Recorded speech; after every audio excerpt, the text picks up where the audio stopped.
Hey, welcome to Ozark Traditions TV.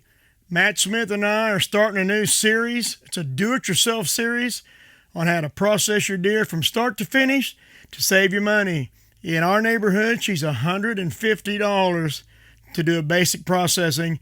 We're going to show you how you can do it at home with the simplest tools to save yourself some money. I got one hanging in here. Let's get her out. And let's get her ready.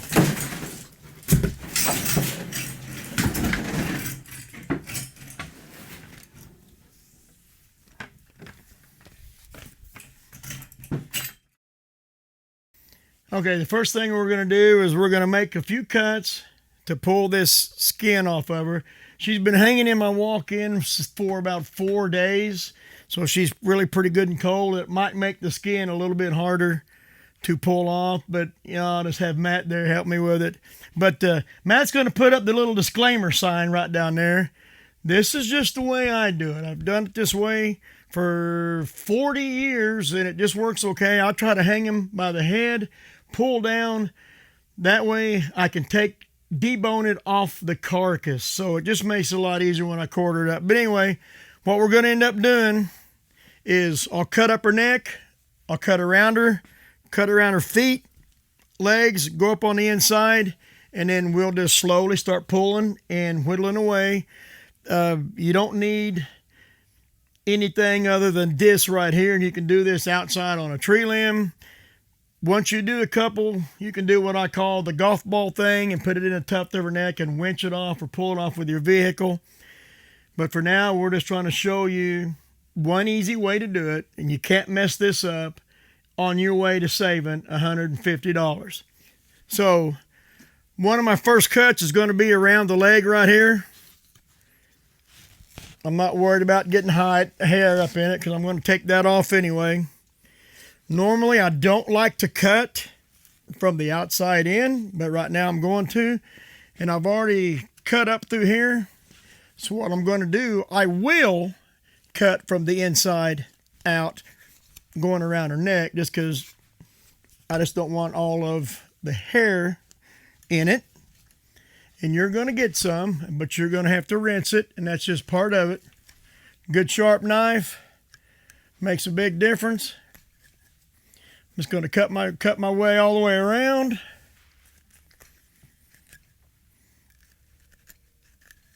Until I just kind of somehow find the other side. And then you can do this one or two ways. You can follow this little white line. If you was going to cape one, that's probably what you would do. But I'm just going to go straight in. You can see her little old white part right here. I'm just going to do the same thing. I'm just trying to stay under the skin best that I can. Like I said, this doesn't have to be perfect. You're just wanting to get her all peeled out. So, like I said, come in. I'm going to switch here just a little bit. Sometimes I like this knife with the curved blade for skinning. I don't really like an incredibly sharp knife just because I don't want to cut through the hide. So you're just going to start. You're just going to pull and try to pull back, being careful not to take meat off and not hide. And like I said, it's going to happen. You're going to do it. But that's just the way it goes. So I'm pulling. I'm just kind of whittling back as I pull. And eventually you'll get to a point where you can really get a good pull on her. Just like the old leg here. Hope you can see me. I'm just peeling her back all the way around. These little round edge knives really work probably the best for what we're doing here. A real sharp knife, you got to be careful because you can take a real sharp knife and cut right through there and get your hand. So she's moving along pretty good. This deer belongs to a friend of mine. And just by what I saw, looked like he shot it and it came out this front shoulder. So we're gonna have some, unfortunately, we're gonna have some waste, but that's just part of it. We can soak it in the sink for a while and get a lot of it out, but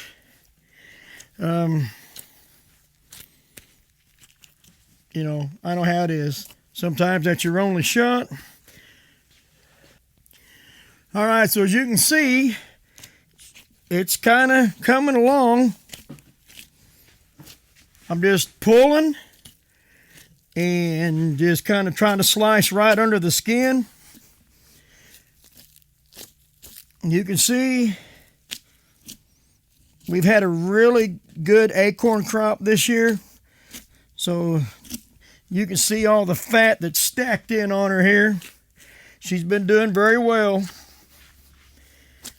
That's how you know that, you know, worst case scenario, if a bad winter comes, the deer's going to be able to make it because they've got a pretty good fat layer on them.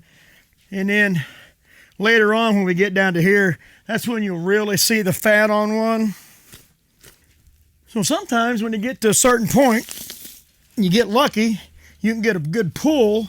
I like to use my arm like this, and it kind of helps me get a good pull.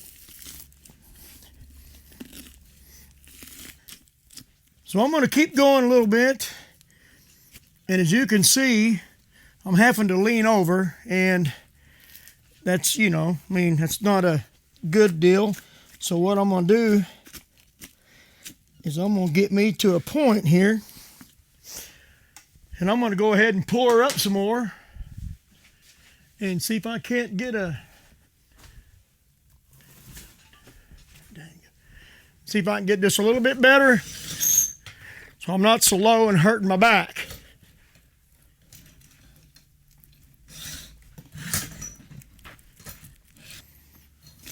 So I raised her up so it wouldn't be hurting my back so bad. So I'm still back to doing the same thing. I'm pulling and cutting. And you might get to a point to where you can maybe pull and get just a little bit of free skinning, basically. That's what we like right there.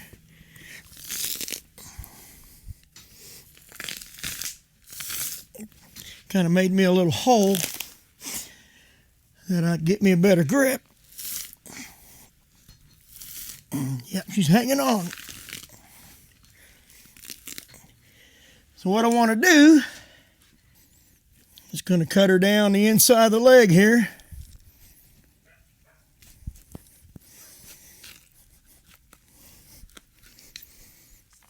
Just like so. Do the other one the same way. And probably what we'll end up having to do is skin her on out right through here.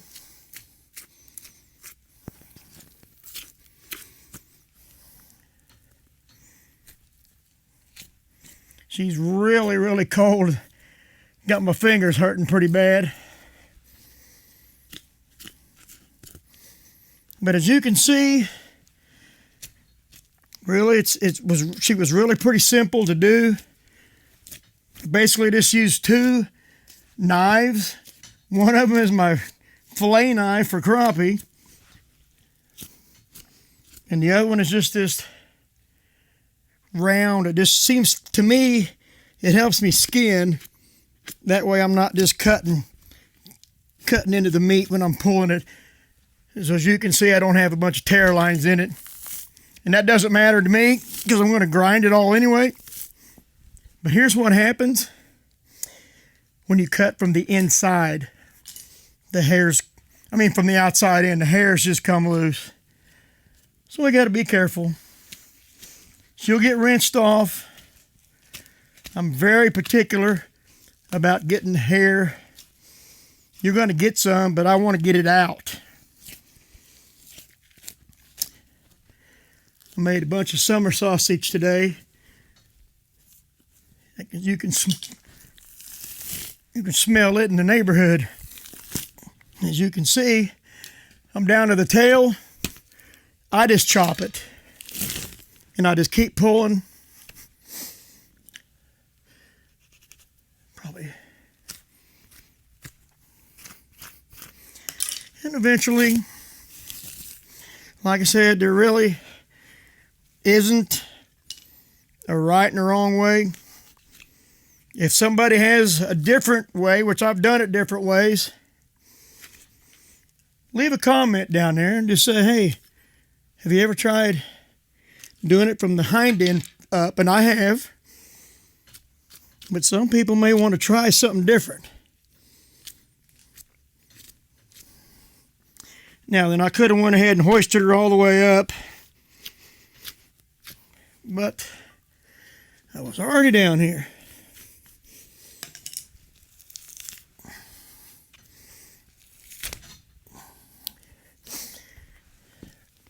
And all this is going to come off when I get it over there, and I'll probably just take the sawzall and blow it right off. But if you wanted to, you can go ahead, cut down it, and peel it off if you want. Usually if I don't cut the legs off like I did, usually it'll just come off with the legs anyway. So as you can see, bless her, unfortunately, I think she was hit here. I'm not going to show you the other side because it's really, really bad. I'll try to soak it in my sink for a day or two, try to get the blood out.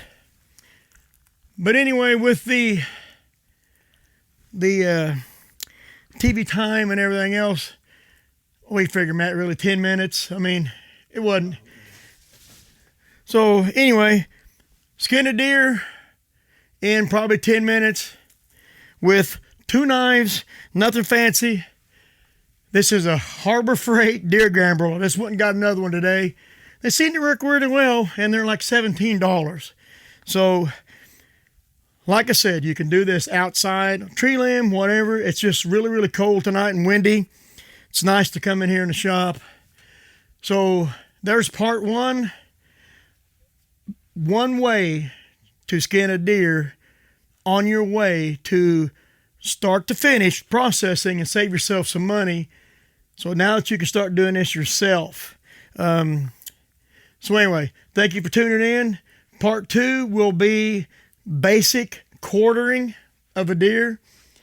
And then we may go into, we will, I guess, part 3. And we're going to show you step by step on how to debone. And from there, I'll show you where you can get your steaks and then the back straps. I've already taken the inner loins out, which I won't show you. I do that first thing. Hopefully we can do this in about 4 parts. Part 1 is skinning. Part 2 will be quartering. Part 3 will be deboning and getting your cuts. And then part 4 will probably be a grinding episode. So hopefully, like I said, Ozark Traditions TV, this is a tradition that we always do. I'm not paying somebody to do what I can do. And I promise you this, when I get done with this, there won't be any hair on it. Can't guarantee anybody else pulling all the hair off like I do. She may look sad, and I hate it for her, but we've said it before. God put deer on this earth for 2 things. We can either watch them or we can hunt them and eat them. I've said that before, right, Matt? And we're going to hunt them and eat them. So thanks for tuning in to part 1.